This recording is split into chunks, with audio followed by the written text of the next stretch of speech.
প্রিয় শিক্ষার্থীরা, আজকের ভিডিওতে আমরা ক্লাসিফিকেশন অফ নাউন্স নিয়ে পড়ব। নাউন্স আসলে কত প্রকার এবং কি কি, সেই পূর্ণাঙ্গ ক্লাসটা আজকে আমরা 5 মিনিটে করে ফেলবো। তো চলো শুরু করা যাক। আর চ্যানেলটিতে যারা নতুন আছো তারা অবশ্যই চ্যানেলটি সাবস্ক্রাইব করে রাখবে পরবর্তী ভিডিওগুলো পাওয়ার জন্য। তাহলে দেখো, nouns are primary divided into two types.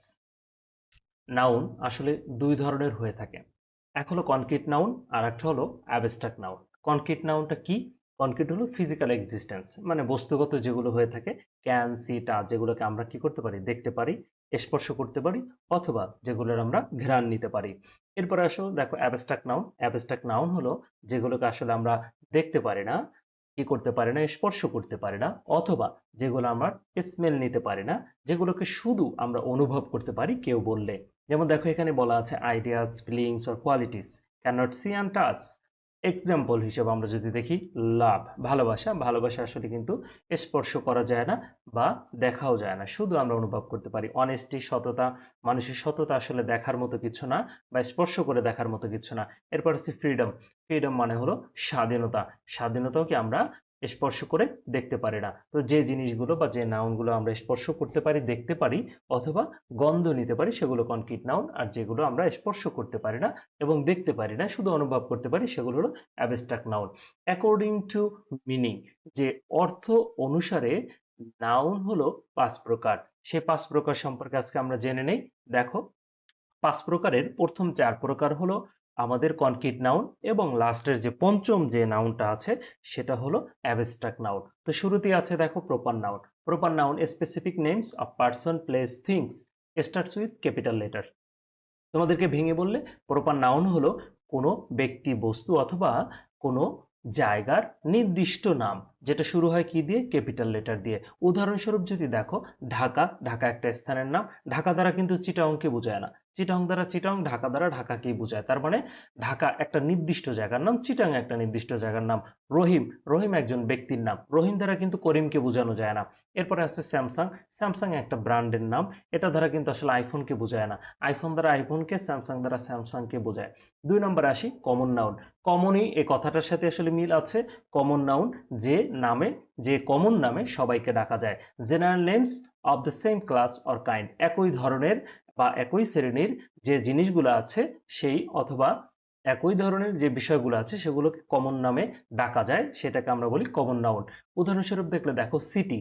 City মানে হলো শহর, যেমন ঢাকাও একটা শহর। সিটি দ্বারা ঢাকাকেও বোঝায়, আবার চিটাগংকে বোঝায়, বরিশালকে বোঝায়, কুমিল্লাকে বোঝায়। বয়, বয় মানে এই পৃথিবীর সকল ছেলেদেরকে বোঝায়, কমন নাম ছেলেদের জন্য। মেয়েদের জন্য কমন নাম গার্ল। এরপর আছে দেখো মোবাইল।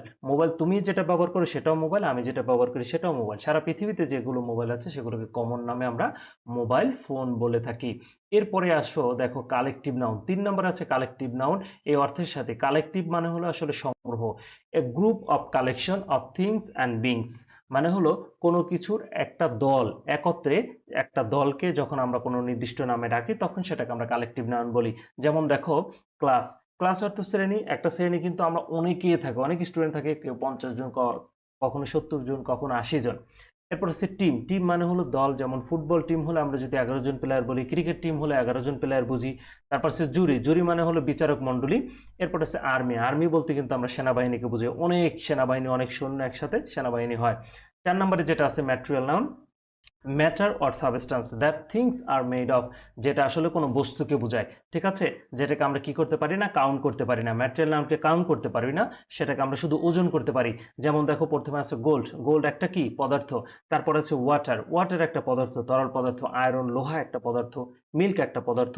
লাস্ট এবং 5 নম্বরে যেটা আছে সেটা হলো অ্যাবস্ট্রাক্ট নাউন। অ্যাবস্ট্রাক্ট নাউনটা হলো সেই আমাদের কনক্রিট নাউনের বাইরে যে নাউনটা। অ্যাবস্ট্রাক্ট নাউন হলো quality, action or state of being, যেগুলোকে আমরা দেখতে পারি না, স্পর্শ করতে পারি না, শুধু আমরা অনুভব করতে পারি, সেগুলোকে আমরা বলে থাকি অ্যাবস্ট্রাক্ট নাউন। আর এগুলো হলো কারো গুণাবলীর নাম। যেমন উদাহরণস্বরূপ যদি দেখো, কাইন্ডনেস মানে দয়ালুতা, এটা কিন্তু আসলে দেখা যায় না, এটা অনুভব করা যায়। ব্রেভারি, সাহসিকতা।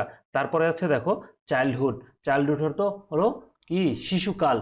এই যে এরপরে দেখো বেসড অন কাউন্টেবিলিটি অনুসারে নাউনকে দুই ভাগে ভাগ করা হয়েছে, মানে গণনা অনুসারে নাউনকে দুই ভাগে, একটা হলো কাউন্টেবল নাউন, একটা হলো আনকাউন্টেবল নাউন।